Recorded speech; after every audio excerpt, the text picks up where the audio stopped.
I left Raleigh with $412, a duffel bag in the passenger seat, and a fuel gauge that kept creeping lower every time I looked at it. Storm bands were rolling over the Outer Banks.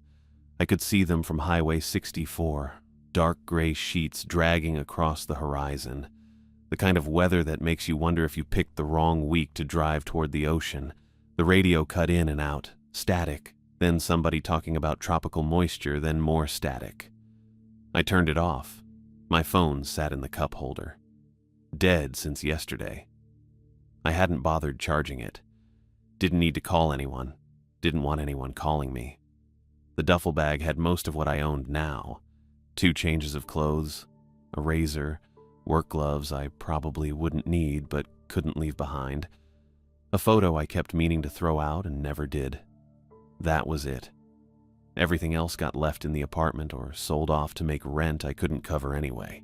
I kept replaying how fast it all came apart. The roofing crew laid me off 3 weeks back. Not my fault, they said. Just slow season, budget cuts. They'd call me when work picked up again. I knew that was bullshit. They'd been cutting hours for a month before that. I saw it coming and still didn't have a plan. Eviction notice came 8 days later, taped to the door when I got back from a job interview that went nowhere. I stood there in the hallway reading it twice, like the words might change if I looked harder. They didn't. I called my cousin in Durham. He said he didn't have space. Called a buddy from the crew. Same thing. I didn't have a lot of people to call after that. No family left to go back to. My mom passed when I was 22. Dad was gone long before that. I had an uncle in Virginia once, but we didn't talk. There wasn't anyone waiting to catch me.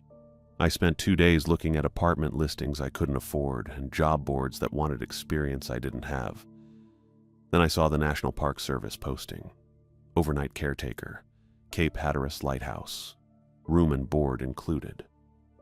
Pay wasn't much, but it was something. It was the only door still open. I applied on a Tuesday. They called me Thursday. Didn't ask a lot of questions, just confirmed I could start immediately and didn't have a criminal record. I said yes to both. That was it. I packed the duffel bag, checked out of the apartment, and pointed the truck south. The highway stretched flat and empty through farmland and pine forests. I stopped once for gas in Columbia, paid with cash, and bought a pack of peanut butter crackers I ate standing by the pump. The wind smelled like rain and fertilizer. I got back in and kept driving. The bridge to Hatteras Island came up around 3:30, long and low, cutting across the sound. Water on both sides, choppy and gray under the clouds. I could see pelicans diving near the pylons. The truck rattled over the grates, and I realized my hands were tight on the wheel. I didn't know what I was driving toward. Just knew I couldn't stay where I was.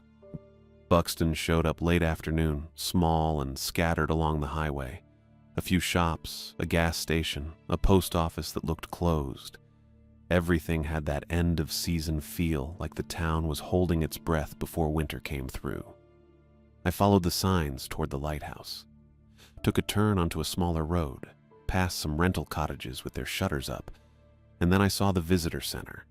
Single story, brick and wood, parking lot mostly empty except for a maintenance van and a sedan with government plates. The lighthouse stood behind it. Black and white spiral, taller than I expected.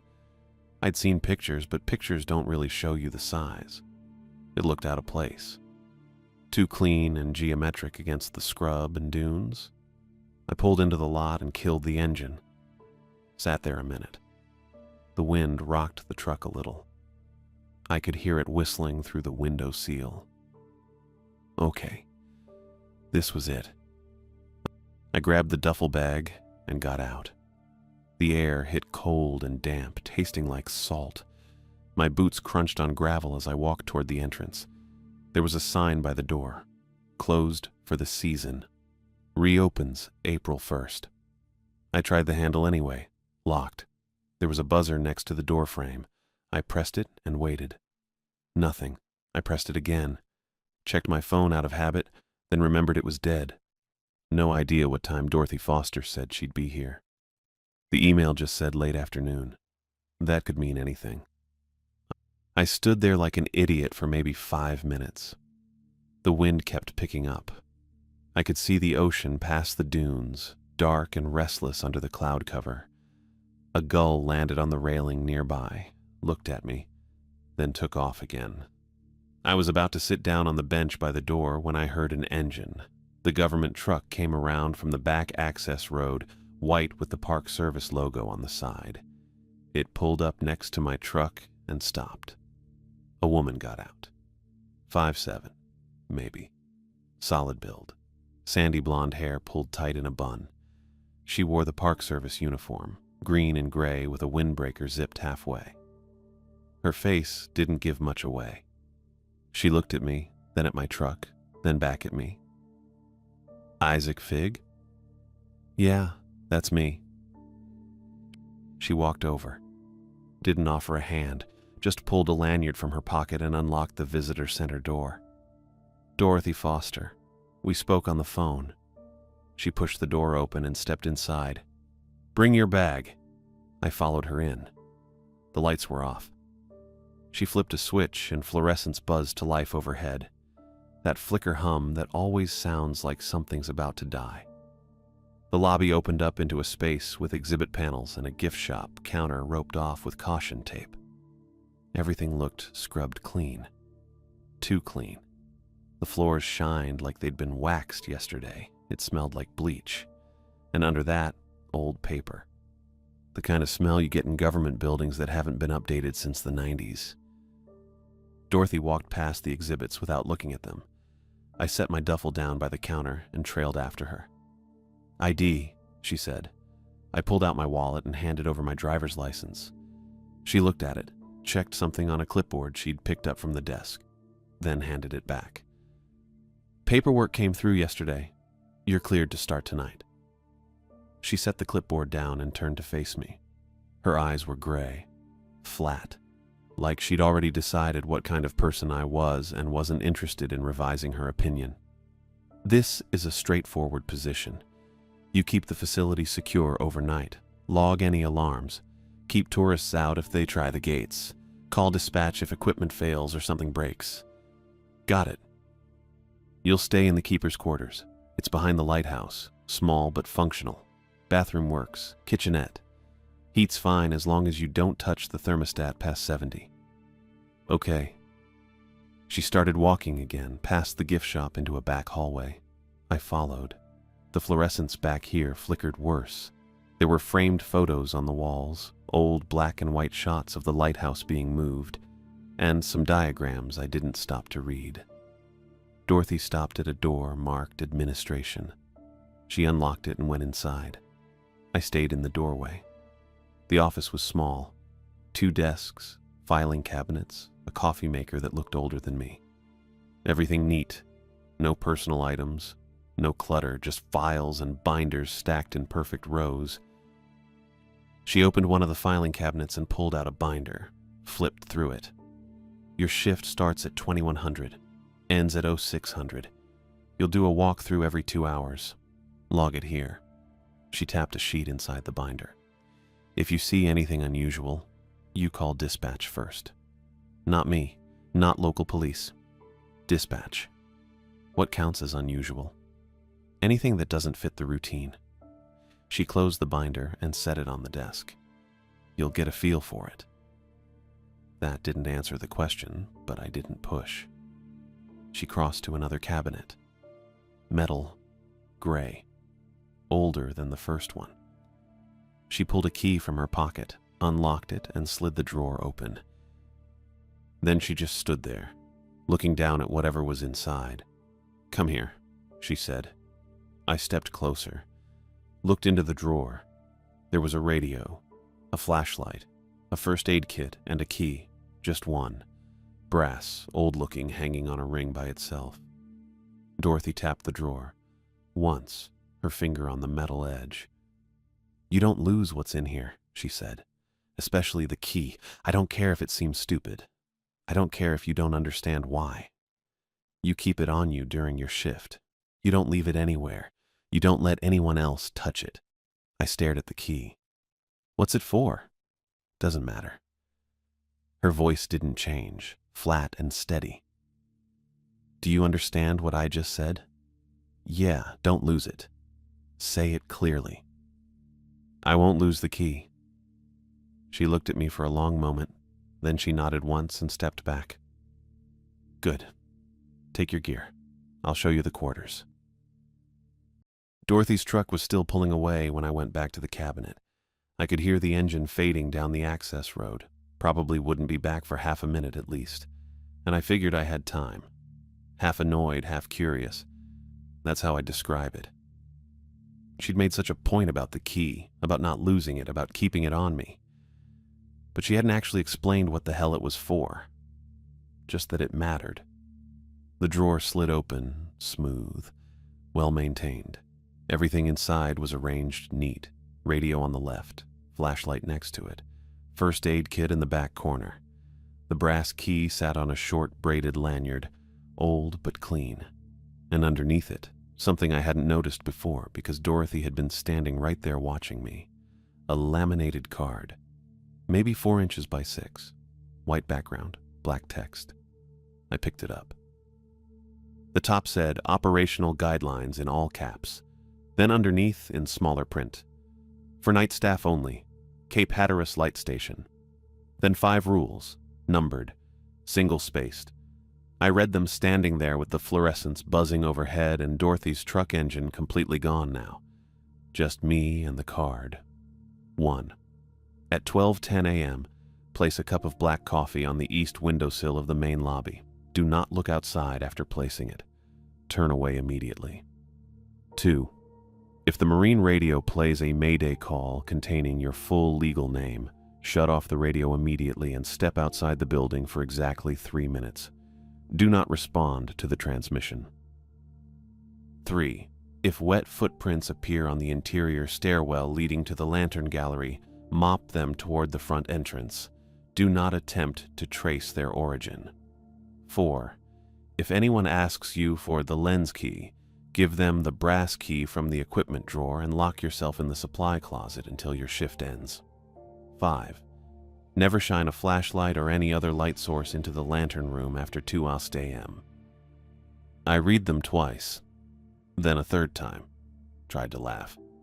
Couldn't quite manage it. They were specific. That's what got me.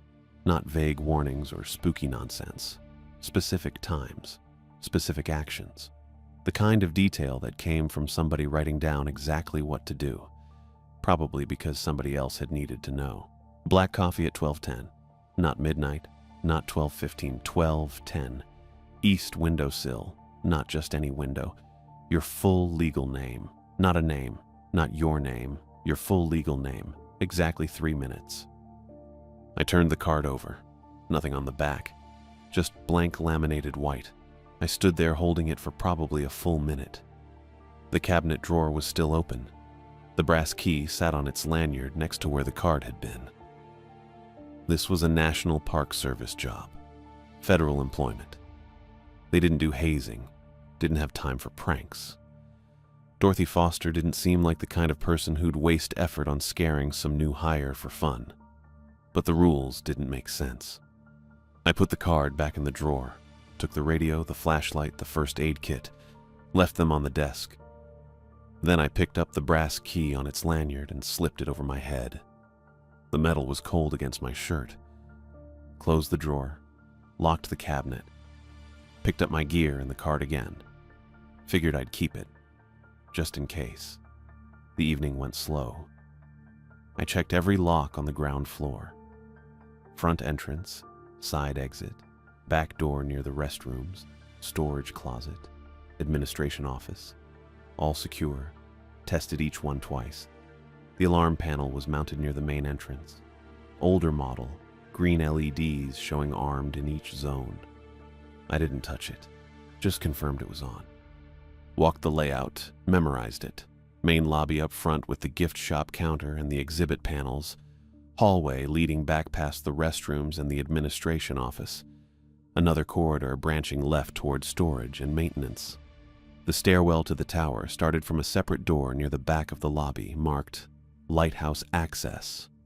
Authorized personnel only. I tried the handle. Locked. The fluorescents overhead were harsh, bright and cold and buzzing in that way that gets into your skull after a while. Everything looked flat under them. No shadows, just waxed floors and blank walls and the smell of bleach still hanging faint in the air. I walked back to the lobby and stood at the windows.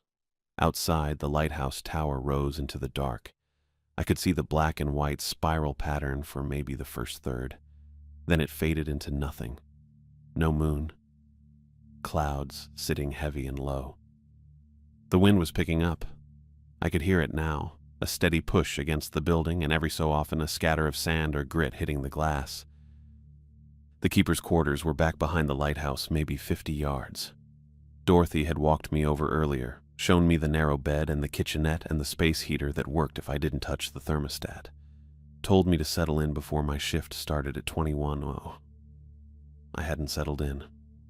I'd dropped my duffel on the bed, used the bathroom, and come straight back here. Didn't feel right sitting in those quarters with nothing to do. Felt better to be here, to know the layout, to be ready. For what, I didn't know.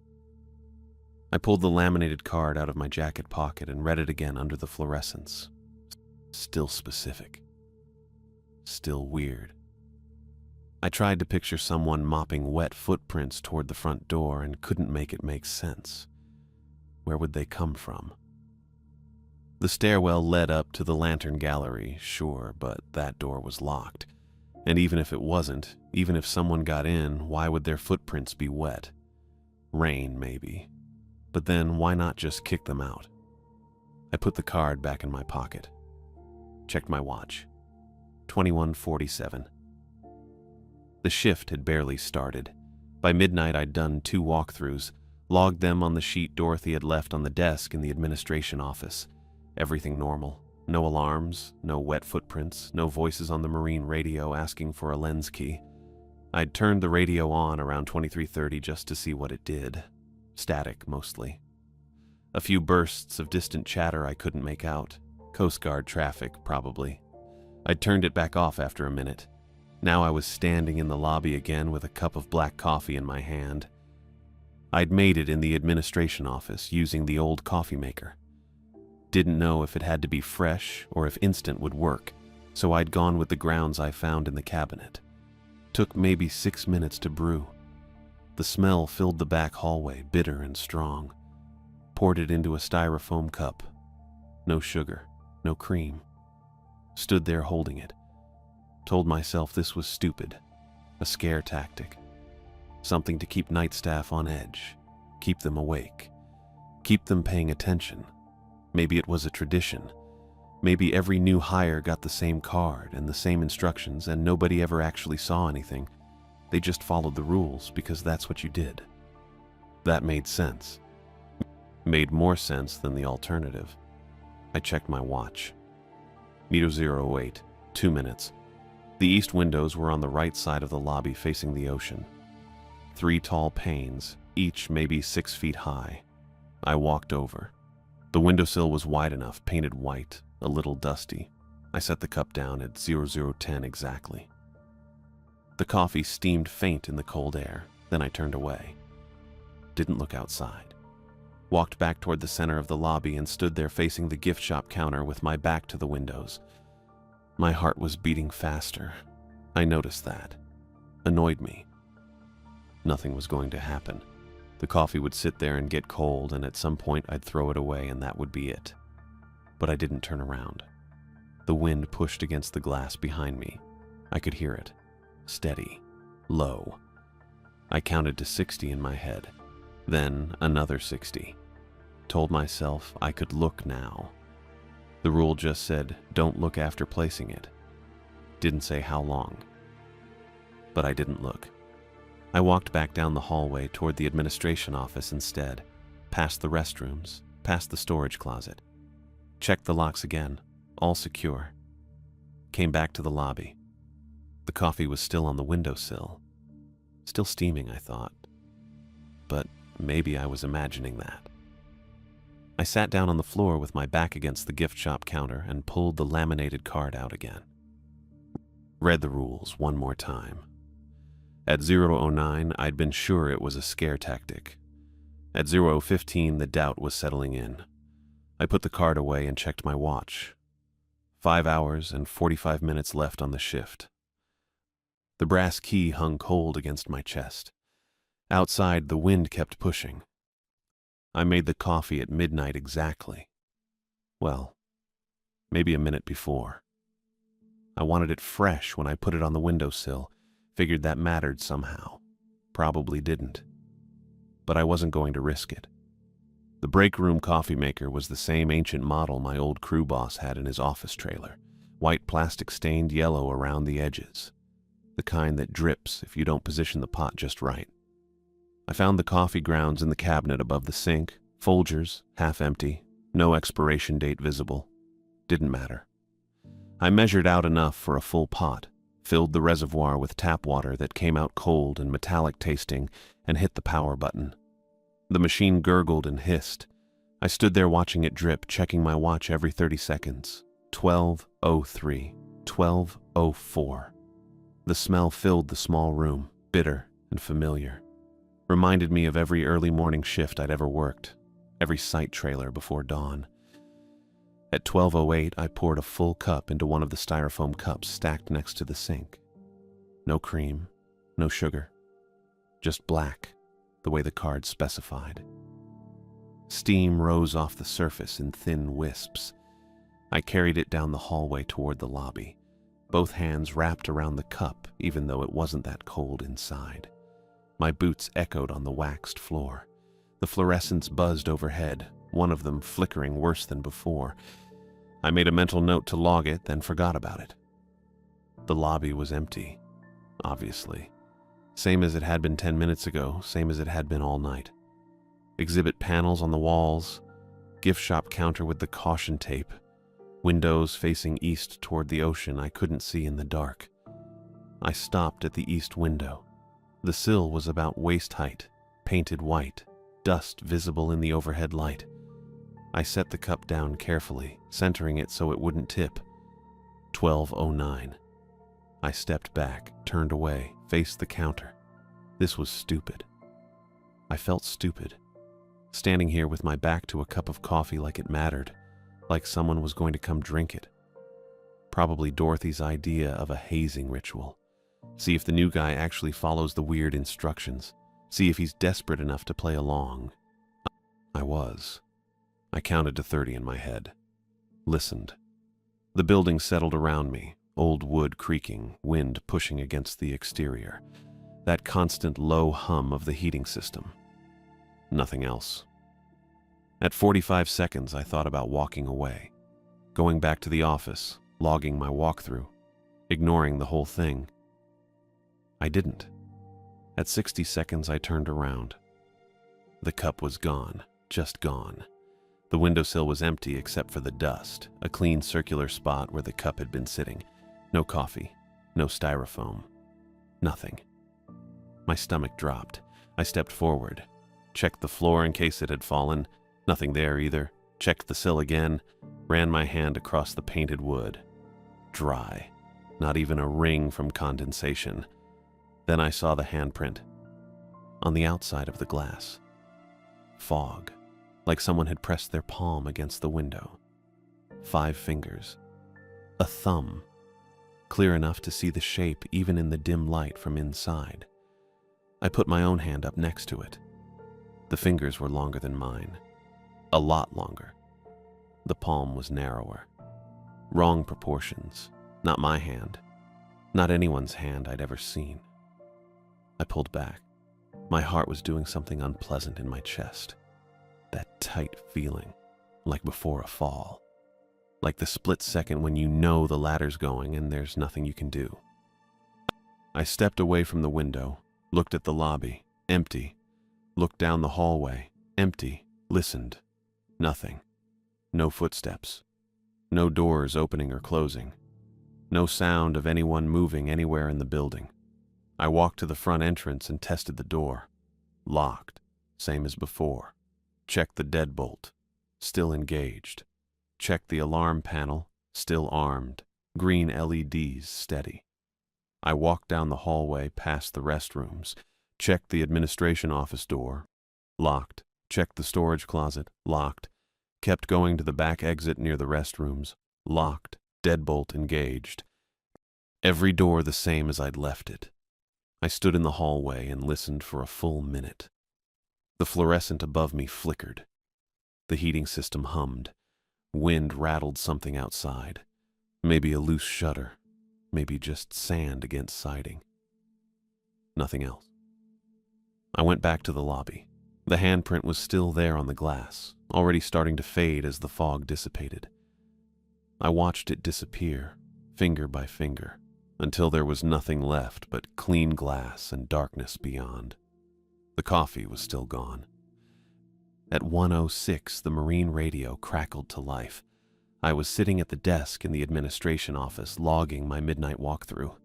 The radio was on the corner of the desk where I'd left it, powered off, silent since I'd tested it earlier. The static started low. Just a hiss, barely audible. Then louder. Then a voice cut through. "Mayday, mayday, mayday. This is the vessel." Static. "Off Cape Point. We are taking on water. Repeat, taking on water. We need immediate assistance." I froze. Pen still on the paper. The voice continued. Male. Panicked. Clear enough to understand every word. "This is for Isaac Fig. Isaac Fig, do you copy? We know you're there. We need help now. Isaac Fig, please respond. We're 3 miles off Cape Point and sinking. Isaac Fig, if you can hear this..." I hit the power button. Shut it off. The voice cut mid-sentence. My hand was shaking. The card said shut off the radio immediately. It said step outside for exactly 3 minutes. It didn't say why. Didn't explain. Just those 2 instructions, clear and specific. I stood up. The chair scraped loud against the floor. My full name. The voice had used my full name. Not just Isaac. Isaac Fig. My name that nobody here knew except Dorothy. My name that wasn't on any public roster. My name that I'd only given on the application paperwork. I walked down the hallway. My boots sounded too loud. The fluorescents buzzed. I reached the front entrance, unlocked the deadbolt with hands that didn't feel steady, and stepped outside. The cold hit immediately.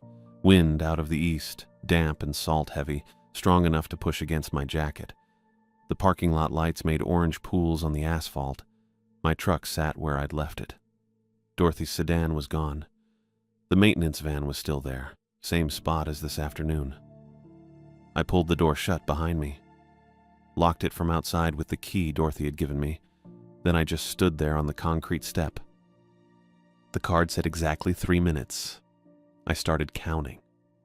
1, 2, 3. The wind gusted. Sand hit my face, stinging. I kept my eyes on the parking lot lights. Didn't look past them. Didn't look toward the ocean, even though I could hear it out there in the dark. Waves hitting shore, steady and rhythmic and closer than seemed right. 15, 16, 17. Something in me wanted to look, wanted to see what was out there past the lights, down toward the surf line. The voice had said 3 miles off Cape Point. Cape Point was south of here, maybe a mile down the beach. If there was really a boat in trouble. I kept my eyes on the orange light. 31, 32, 33. There was no boat. There was no mayday. That voice wasn't real. 45, 46. My hands were cold. I shoved them in my jacket pockets. 1 minute. The wind died down for a few seconds, then picked back up stronger. I heard something rattle behind the building. Maybe a loose piece of siding, maybe something else. Didn't turn to look. 90. 91. This was insane. Standing in a parking lot at 1 in the morning counting seconds because a laminated card told me to. But the coffee had disappeared. The handprint had been real. Long fingers on the outside of the glass. 2 minutes. I kept counting. The wind pushed at my back. The parking lot lights hummed overhead, that electric buzz that sodium lamps make. My watch read 109, 150, 151, almost there, 170, 171. The surf sounded louder, closer. I didn't look. 179, 180. 3 minutes. I unlocked the door and went back inside. The lobby was the same, empty, fluorescents buzzing, gift shop counter, exhibit panels, windows facing the dark. I locked the door behind me, engaged the deadbolt, tested it twice. Then I walked back down the hallway to the administration office. The radio was on, powered on. Green light glowing on the face panel, volume knob where I'd left it. I'd shut it off. I knew I'd shut it off. Hit the power button, watched the light go dark, left it on the corner of the desk. Now it was on again. Static hissed from the speaker, low, steady, no voice, just that empty sound, like it was waiting for me to notice, like it knew I was standing there. I stared at it for a long time.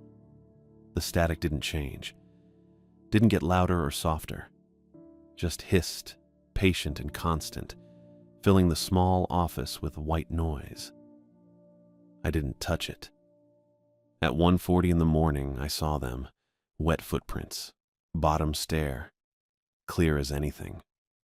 I just finished another walkthrough, checked the back exit, tested the storage closet lock, walked past the restrooms. Everything normal, everything locked. I came back through the lobby heading toward the administration office, and that's when I noticed the prints. Small, bare feet. The toes were clearly defined, each one visible in the wet outline on the concrete stair. 5 toes. Normal number. But the prints themselves looked fresh, water still beating at the edges where they pressed into the dust. I stopped walking. The stairwell door was still closed. I'd checked it twice during my earlier rounds, locked both times, heavy deadbolt engaged. But now there were footprints leading up into the tower, disappearing into the darkness past the 3rd or 4th step. I stood there for probably 30 seconds, just watching. The water didn't move or evaporate or do anything except sit there looking warm somehow, which didn't make sense, but that's what it looked like. Nobody else was scheduled on site. Dorothy had made that clear. Night shift was solo, just me. I walked closer, crouched down near the bottom stair without touching anything.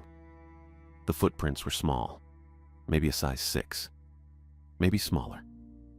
Bare feet with the arch clearly visible, toes splayed slightly like someone walking carefully up wet stairs. The water pooled in the toe impressions, dark against the concrete. I pulled the laminated card from my pocket, read Rule 3 again. If wet footprints appear on the interior stairwell leading to the lantern gallery, mop them toward the front entrance. Do not attempt to trace their origin. Mop them toward the front entrance. That was it. That was the whole instruction. I stood up, my knees cracked. The mop and bucket were in the storage closet. I'd seen them earlier during my first walkthrough. Yellow bucket, standard cotton mop head, both looking old but functional. I walked down the hallway, unlocked the storage closet. The mop was right where I'd seen it, leaning against a metal shelf next to industrial cleaning supplies and a stack of paper towels still in shrink wrap. I grabbed the mop and bucket, filled the bucket halfway at the break room sink. The water ran cold, then metallic tasting when I tested it with my finger out of habit. I didn't add soap. The card didn't mention soap. When I got back to the lobby, the footprints were still there, still wet, still leading up into the tower. I set the bucket down near the bottom stair. The stairwell door was still closed, still locked. I could see the deadbolt from where I stood, engaged, brass metal gleaming under the fluorescent lights. I dipped the mop into the bucket, squeezed out the excess water, started at the bottom stair. The mop head touched the first footprint. and the water pulled into the cotton fibers immediately. Warm enough that I felt it through the wood handle. Not hot, just warm. Body temperature, maybe. I pulled the mop back toward me, down the stair, across the lobby floor toward the front entrance. The card said mop them toward the front door. It didn't say mop them to the front door, but I figured that's what it meant. Toward implied direction, movement, get them out. I dipped the mop again, climbed up one stair. The second footprint was there, same size, same clear toe definition. I pressed the mop down and pulled it back, dragging the water down the step. It smelled like pennies. I stopped, lifted the mop head, smelled it directly, copper, metallic, like holding a handful of change in a closed fist on a hot day. I kept mopping, third stair, fourth stair. The prints kept going up, each one identical in size and shape. Bare feet, wet, warm. I followed them step by step, pulling the mop back toward the lobby each time, dragging the water down. My hands were sweating inside my gloves.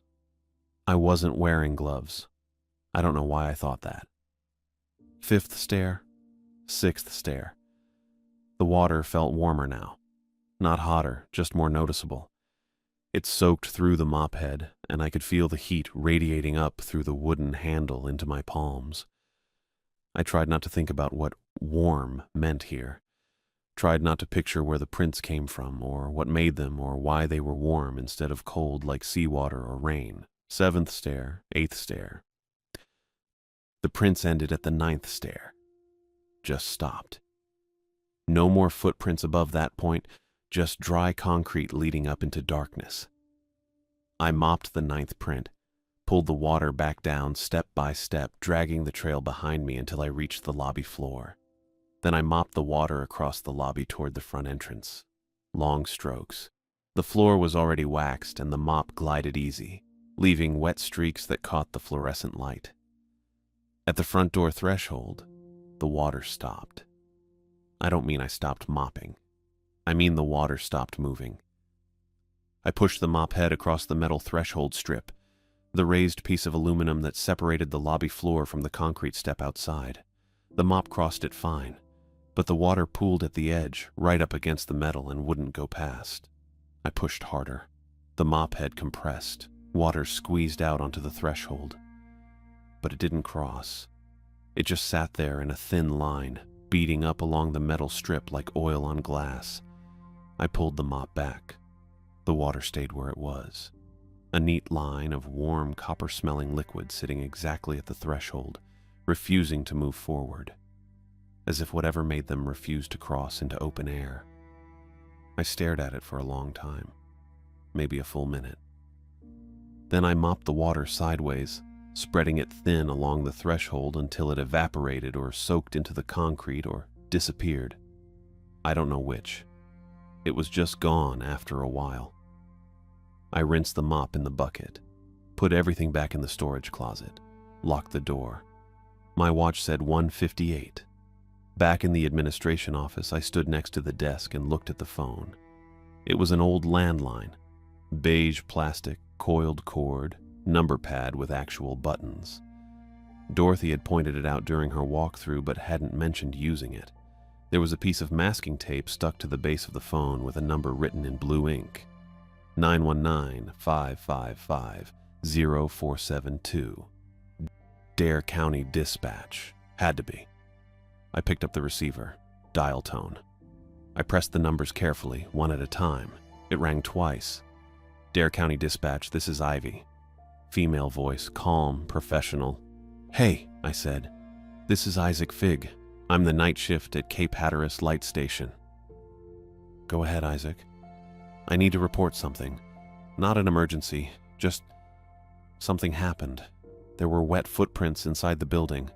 I followed procedure, but I think someone should come check it out. Silence for a second. I heard typing. Wet footprints inside the facility? She said. Yeah, on the stairwell. I mopped them like I was supposed to, but I figured I should call it in.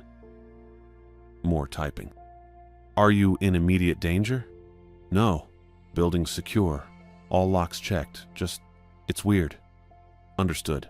I'm logging the location now. I'll transfer the request for a deputy. Can you stay on the line? Yeah.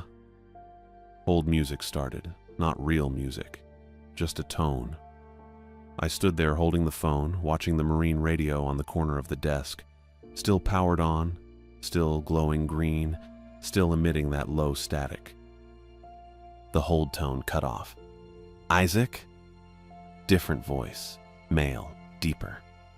Yeah. This is Deputy Joey Olson. I'm about 15 minutes out. Ivy said you found footprints inside? Yeah, wet. On the stairs. I mopped them already, but I thought someone should know. You did right, he said. His voice was steady, calm. I'm close. I'll be there in 10, maybe less. Can you do something for me? Sure. Keep the office lights on. Stay where you can see the lobby entrance. Don't go outside. I'll call when I'm pulling in. Okay. Sit tight. The line went dead. I hung up the phone, looked at my watch, 2:04. I sat down in the desk chair, rolled it slightly so I could see through the open office door into the hallway. From this angle, I could see part of the lobby, the gift shop counter, the edge of the windows, the stairwell door. The fluorescent lights buzzed overhead. One of them flickered every 30 seconds or so. I counted it without meaning to. At 2:13, the phone rang. I picked it up. Yeah. Isaac, it's Joey. I'm in the parking lot, coming to the front entrance now. Okay. I hung up. Stood. Walked down the hallway to the lobby. Through the front windows, I could see headlights. A vehicle parked next to my truck. Sheriff's Department decal on the door. Light bar on the roof, not flashing. I unlocked the deadbolt, opened the door. Deputy Joey Olson stood on the step. Tall guy. Maybe 6'1". Short dark hair, sheriff's uniform, duty belt with radio and sidearm. He nodded once. Isaac? Yeah. Let's take a look. I stepped back. He came inside. I locked the door behind him. Joey walked straight to the stairwell, examined the door, tested the deadbolt, crouched down and ran his hand across the bottom stair where the first footprint had been. Dry now, he said. Yeah. I mopped it maybe 20 minutes ago. He stood, looked up into the stairwell. You go up there? No. Card said mop them toward the entrance, didn't say go up. Joey turned, looked at me. Card? I pulled the laminated card from my pocket, handed it to him. He read it. Didn't say anything. Just read it twice, front to back, then handed it back to me. You followed Rule 3, he said. Yeah. Good. He walked to the front entrance, checked the threshold, ran his boot across the metal strip, crouched down again and looked at it close. Anything else happened tonight? He asked. I told him about the coffee, the handprint, the Mayday call on the marine radio. Joey listened without interrupting. When I finished, he nodded slowly. Rules aren't a prank, he said. Storms bring things in from the shoals, old things. They don't always leave when the weather clears. I didn't say anything.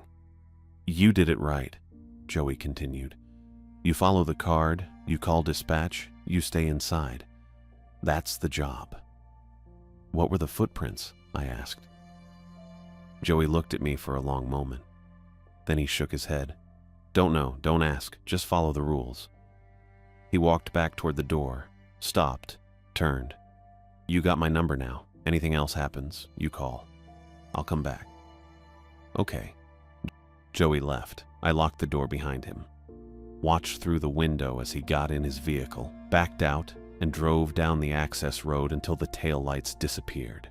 I checked my watch. 2:31. 4.5 hours left on shift. Joey looked at me for a long second after I asked what the footprints were. He didn't answer right away. Just shook his head and said, Don't know.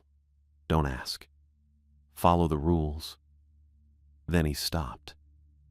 His hand was still resting on the door frame near the stairwell. He glanced back at the laminated card I was holding. Rule 4, he said. I nodded. You read it? Yeah.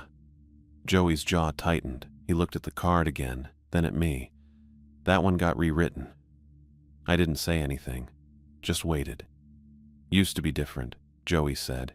His voice dropped lower. Not quieter exactly, just heavier. Couple years back, before my time on this route, but I heard about it. Someone else had night shift here, same setup, same rules. He paused. Visitor came asking for the key. Guy thought he could handle it. Thought the rules were just covering the Park Service's ass or some kind of liability thing. My stomach dropped a little. I already knew where this was going. He didn't hand it over, Joey said. Tried to fight instead. Told the visitor to get out, threatened to call us. Joey's hand slid off the doorframe. We found him the next morning, inside the supply closet. Door was locked from the inside. No marks on him, but his eyes were open and his hands were... He stopped. Shook his head once. Doesn't matter.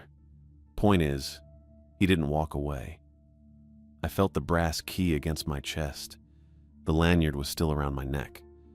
The metal had warmed up from my body heat, but now it felt cold again. They rewrote the rule after that, Joey continued. Made it clearer. Hand over the key. Lock yourself in the closet. Don't try anything else. He looked at me straight on. If someone asks for the lens key, you give it to them. You don't hesitate. You don't argue. You just do it. And you hide until shift ends. I opened my mouth to respond. That's when I heard it. A clink. Metal on metal, sharp and clear. It came from the stairwell. Joey's head snapped toward the sound. His hand moved to his belt, not his radio. His sidearm. The clink came again. Louder this time. It sounded like keys tapping against a railing, or maybe a belt buckle hitting concrete. I turned toward the stairwell door. It was still closed, still locked. The deadbolt was engaged. I could see it from where I was standing. But I heard footsteps now, slow, deliberate, coming down the stairs on the other side of the door. Joey moved. He stepped in front of me and put one hand out to the side, palm flat, telling me to stay back. The deadbolt turned. I didn't see anyone touch it, it just turned. Smooth and quiet. The lock disengaged with a soft click. The door opened. A man stepped into the lobby. He was tall, taller than Joey, maybe 6'3", long limbs, narrow build but solid, like someone who'd spent years doing physical work without bulking up. He wore a Coast Guard jacket, dark blue with reflective strips on the sleeves, and a brimmed cap pulled low enough to shadow most of his face. His trousers were worn but clean. His boots were polished and didn't have a single grain of sand on them. That part hit me first. The boots. It had been raining outside for hours. The wind was still going. I'd heard it against the windows during my walkthroughs. Joey's uniform had been damp when he came in, raindrops still beating on his shoulders. This guy was bone dry. The jacket didn't have a single wet spot. The cap wasn't darkened from moisture. Even his boots, polished black leather, looked like they'd just come out of a closet. He stepped fully into the lobby and closed the stairwell door behind him. It latched with a quiet click. Joey's hand stayed near his sidearm. He didn't draw it, just kept his fingers close. The man looked at me, not at Joey. At me. His eyes were pale blue, light enough that they looked almost gray under the fluorescence. He didn't blink. Not once. Just stared at me with his head tilted slightly to one side like he was reading something written on my forehead. "Evening," he said. His voice was calm, steady, formal, like he was reading from a script he'd memorized years ago. "Routine maintenance check," he continued, still looking at me, still not blinking. "I'll need access to the lantern gallery." Joey stepped forward half a pace. "Facilities closed," he said. His tone was controlled, professional, cop voice. "No maintenance scheduled tonight." The man didn't look at Joey, didn't acknowledge him at all, just kept his eyes on me. "I'll need the lens key," he said. My chest tightened. That was it. The exact phrase, word for word. If anyone asks for the lens key, give them the brass key from the equipment drawer and lock yourself in the supply closet until shift ends. I felt the weight of the key against my sternum. The braided lanyard was still around my neck. I could feel it pressing into my skin. The man waited, patient, hands at his sides, not threatening, not aggressive, just standing there. Joey glanced at me. His eyes were sharp, alert. He gave a tiny shake of his head. Don't. I looked back at the tall man. He hadn't moved, hadn't shifted his weight, hadn't blinked. He just stood there in his too-dry jacket and watched me with those pale eyes. The fluorescent lights buzzed overhead. The sound felt louder now, sharper, like the hum was vibrating inside my skull. Joey's hand moved closer to his sidearm. "You need to leave," he said, louder this time, firm. "This is a restricted area. You're not authorized to be here." The man didn't respond, didn't even glance at Joey. He just waited. I could feel my heartbeat in my throat. My hands were sweating. The laminated card was still in my left hand, corners digging into my palm. Joey had just told me what happened to the last guy, the one who didn't hand over the key, the one they found locked inside the supply closet with his eyes open. But Joey was also standing right here, armed, trained, telling me not to do it. The man tilted his head the other direction, still watching me. "The lens key," he said again. Same tone, same cadence, like he had all the time in the world. I looked at Joey. Joey's jaw was set. His hand hovered an inch from his holster. He shook his head again, slowly, deliberate. The fluorescent hum got louder, or maybe I was just hearing it more. It felt like it was pressing down on my shoulders. The man didn't move. I made my choice. I pulled the lanyard over my head. The brass key swung free, catching the overhead light for a second. It looked old, tarnished. The teeth were worn smooth in places. Joey's eyes widened. "Isaac!" I stepped forward and held the key out. The man reached for it. His hand moved smooth and steady. No hesitation. Our fingers didn't touch. I let go of the lanyard before he could make contact. But I saw it, just for a second. His knuckles split. Not cut, not bleeding. They just opened, like something underneath was pushing through the skin. I saw pale joints bent at angles that didn't match human anatomy, thin, too narrow. The bones looked wet. Then the skin sealed back over them, smooth, unbroken. The man took the key. He held it up to the light, examined it briefly, then slipped the lanyard over his own neck. The brass key disappeared under his jacket. "Thank you," he said. His voice didn't change. Still calm. Still formal. I backed toward the supply closet. My legs felt shaky, but I kept moving. Joey was saying something, but I couldn't hear him over the fluorescent hum. I reached the closet door, unlocked it, pulled it open. The man, Parker Figg, I'd remember later, though I didn't know his name yet, turned toward the stairwell. I stepped into the closet and pulled the door shut, locked it from the inside with the push-button lock on the handle. The closet was small, maybe 4 feet by 6. Shelves on 3 sides stocked with cleaning supplies, toilet paper, light bulbs. It smelled like bleach and dust. I pressed my back against the door and tried to breathe. The elevator bell rang, twice, clear and sharp. I froze. There wasn't supposed to be an elevator. Dorothy hadn't mentioned one. I hadn't seen one during my walkthroughs, but I heard it. 2 clean chimes, like someone had just pressed a call button. Then the building went quiet. Not silent. Quiet. The fluorescent hum stopped. The wind outside stopped.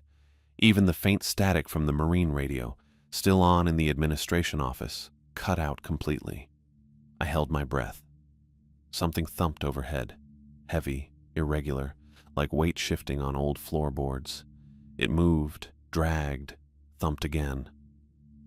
I heard Joey's voice, muffled through the door. "Stay in there." Footsteps, his boots on the waxed floor. "I'm going up," Joey said. Louder now. He was talking to me through the closet door. "You stay locked in, you hear me? Don't come out until your shift ends or I come back and tell you it's clear." I didn't answer. My throat was too tight. More footsteps, moving away, toward the stairwell. The door opened, hinges creaked, then Joey's boots on concrete, climbing the stairs. The thumping overhead got louder. The door handle started turning. I heard it before I saw it. That soft metal scrape, the kind you get when someone's testing a lock real slow. I was sitting on the floor with my back against the mop bucket, staring at the crack under the door where the fluorescent light bled through. The handle turned clockwise, maybe half an inch, then stopped, then turned again. A smell pushed through the gap. Wet, not rain wet, something older, like standing water that's been sitting in a basement for weeks. And underneath that, the copper smell again. Pennies, blood, the same scent that came off the footprints. Isaac. Parker's voice came through the door, still calm, still formal. The key was wrong. I didn't move, didn't breathe. "I'll need you to come verify the lens in person." The handle turned again.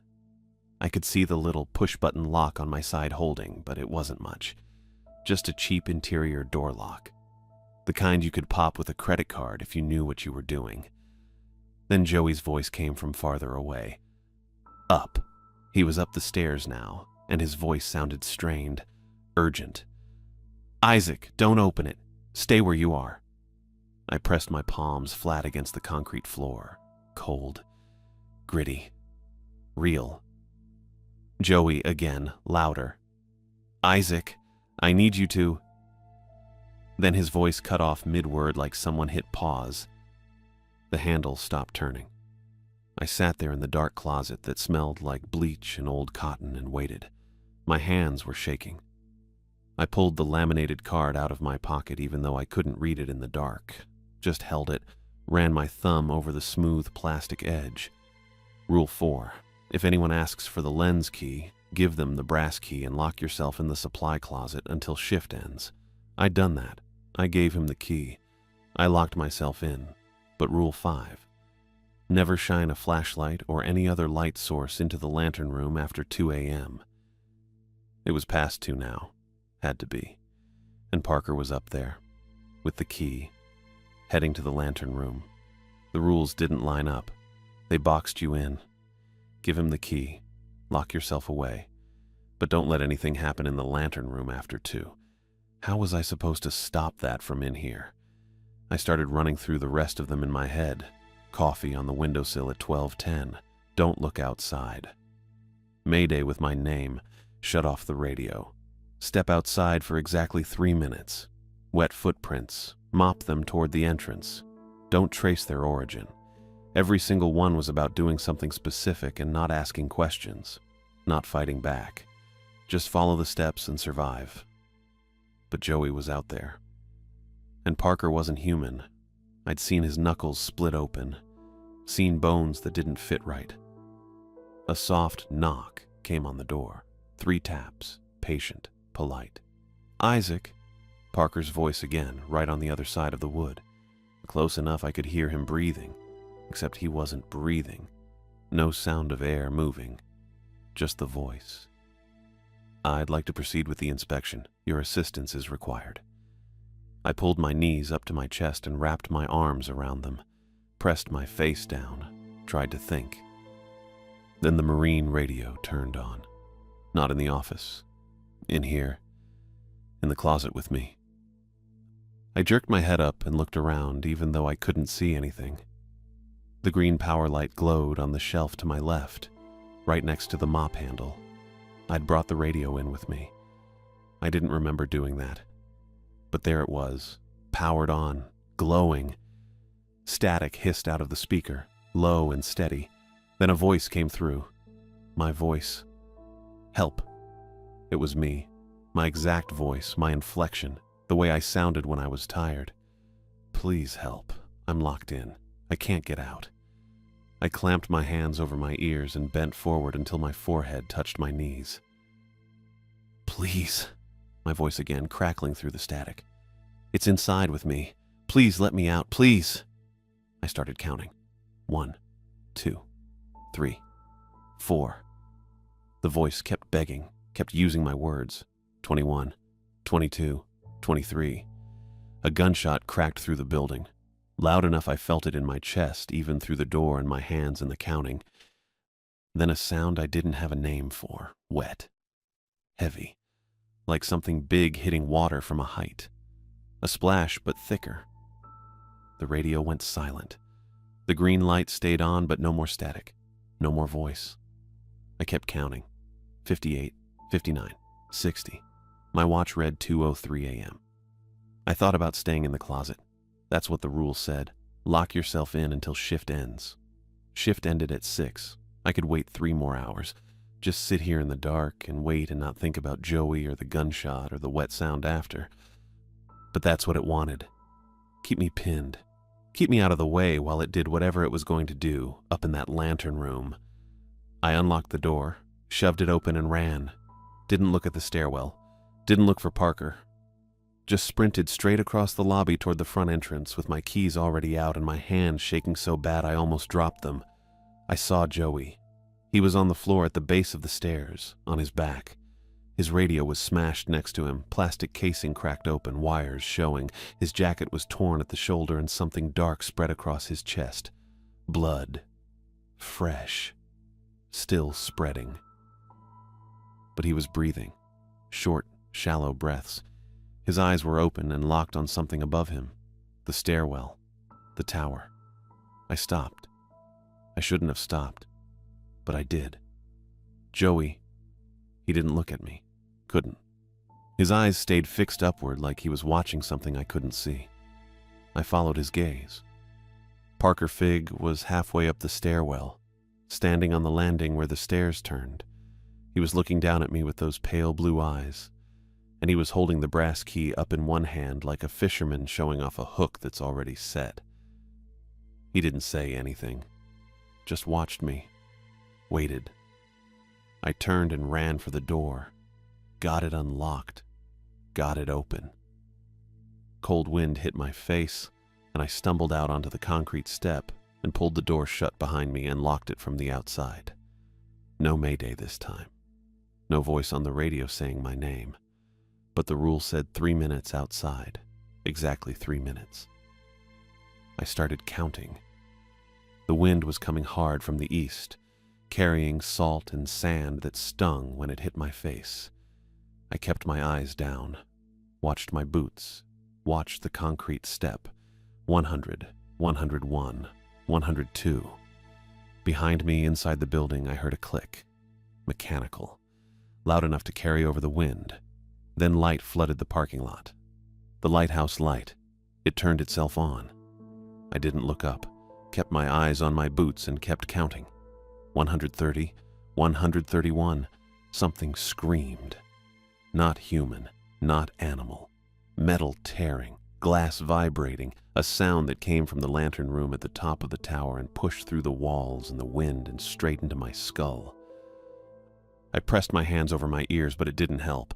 The scream wasn't just sound, it was pressure. It made my teeth hurt. I kept counting. 162, 163. The scream went on and on, steady, unbroken, like a machine that couldn't stop. 179, 180, 3 minutes. The scream cut off, instant, like someone flipped a switch. I unlocked the door and went back inside. Parker Figg was at the bottom of the stairwell now, folded. That's the only word for it. His legs were bent wrong, knees facing directions knees don't go, and his arms were tucked against his ribs at angles that didn't fit. His face was pressed to the concrete and his cap had come off. The brass key lay on the step 3 feet above him, the lanyard stretched out like someone had dropped it mid-climb. Joey was still on the floor where I'd left him, but he wasn't breathing anymore. His eyes were still open, still looking up at the tower, but his chest didn't move. The blood had stopped spreading. I stood in the doorway with the wind pushing at my back and looked at both of them. Parker didn't move, didn't unfold, just stayed there, broken. I walked over to the stairs, stepped past Parker's body, picked up the brass key. The metal was cold again, colder than it should have been. I put the lanyard over my head and went to check the locks. Dorothy came back at sunrise. I was sitting in the administration office with all the lights on and the door open so I could see the lobby. Parker's body was gone. I didn't see it disappear. I looked away for maybe 30 seconds to log the final walkthrough, and when I looked back, the stairwell was empty. Joey was still there. Dorothy walked past him without stopping, came straight to the office, looked at me sitting in the chair with the brass key around my neck and the log sheet in front of me. "Deputy lasted longer than most," she said. I didn't say anything. She pulled a styrofoam cup from the break room, poured black coffee from the pot I'd made an hour ago, and set it on the desk in front of me. "Wash the key in that before you put it back in the drawer." I looked at the coffee, looked at her. "Wash it," she said again. "Then lock it up. Then we'll handle the rest." I pulled the lanyard over my head and dropped the brass key into the coffee. It sank to the bottom of the cup. The coffee didn't change color, didn't steam. I waited 2 minutes, then fished the key out with my fingers. The coffee was cold. The key looked the same, maybe cleaner. I dried it on my shirt and walked to the equipment cabinet. Dorothy unlocked it for me. I put the key back in the drawer on its braided lanyard, exactly where I'd found it. Radio on the left, flashlight next to it, first aid kit in the back corner, key on top of the laminated card. She closed the drawer and locked it. "The log," she said. I went back to the desk and picked up the sheet. I'd written everything, every walkthrough, every time I checked the locks. The coffee at 12:10, the footprints at 1:40, the call to dispatch at 1:58. Dorothy took the sheet from my hand and read it. Didn't react. Just read. Then she pulled a pen from her pocket, drew a single line through the last 4 entries, and handed the sheet back to me. "Rewrite it," she said. "Nothing unusual, standard rounds, no calls, no visitors." I looked at Joey's body in the lobby, still on his back, still staring up. "They'll ask questions," I said. "They won't." Dorothy's voice didn't change. Deputy responded to a different call. "Automotive accident on Highway 12. He didn't make it. That's what the report will say. His truck's in the parking lot." "No, it isn't." I looked out the office door. Through the window, I could see my truck and the white maintenance van. Joey's patrol car was gone. Dorothy waited. I picked up the pen and started rewriting. Standard rounds at 9, 11, 1, 3, and 5. All clear, no alarms, no incidents. Weather conditions normal, facility secure. My handwriting looked shaky, but I kept going. Signed my name at the bottom. Dated it.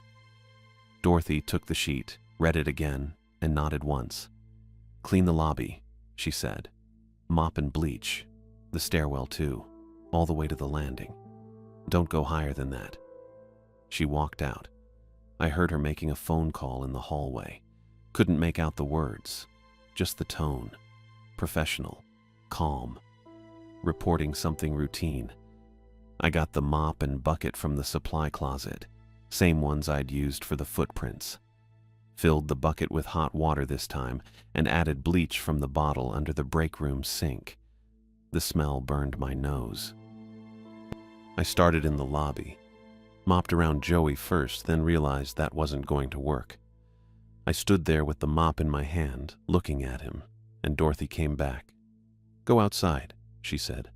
"Walk to the keeper's quarters. Stay there until I come get you." I put the mop down and left. The wind had died down. The sky was getting lighter, that flat gray that comes before real sunrise. I walked past the lighthouse without looking up at the lantern room and went to the keeper's quarters. My duffel bag was still on the bed where I dropped it yesterday. Felt like a year ago. I sat on the edge of the bed and waited.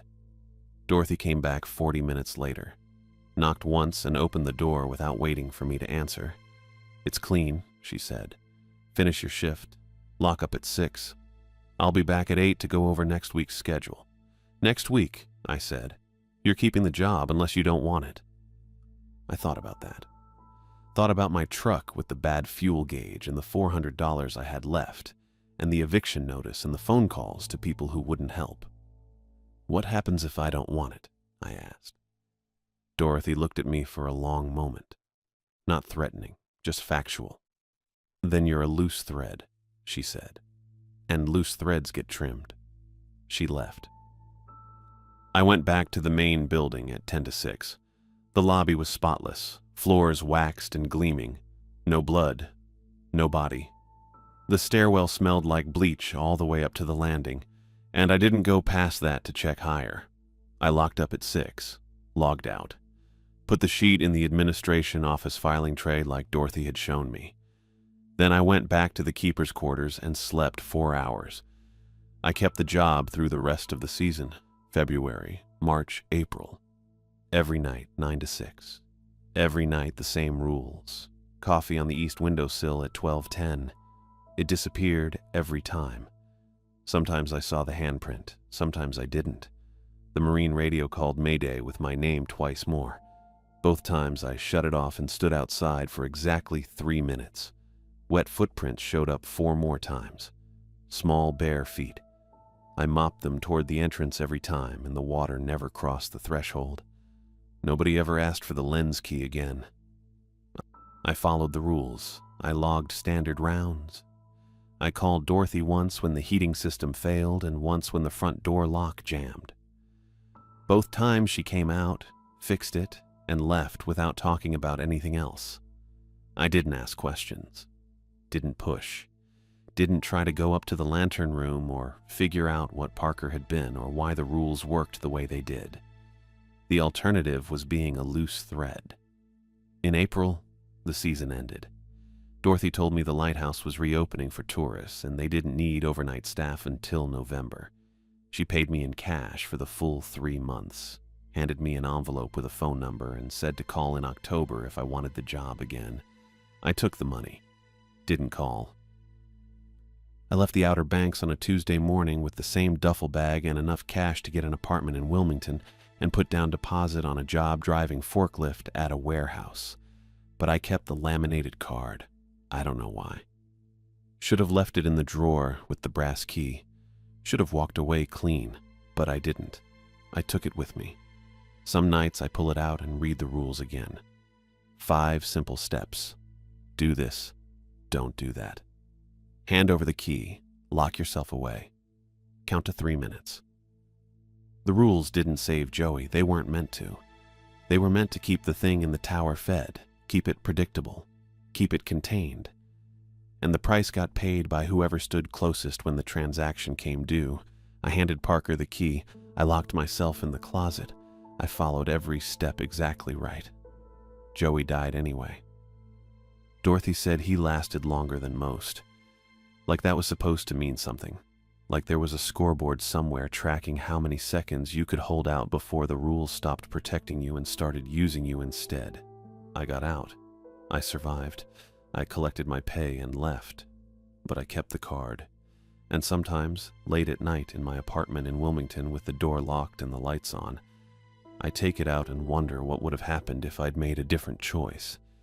If I'd refused to hand over the key. If I'd stayed in the closet the full 3 hours. If I'd run outside and kept running and never looked back. I don't know. I just know the rules worked exactly how they were designed to work, and I know what I paid to learn that.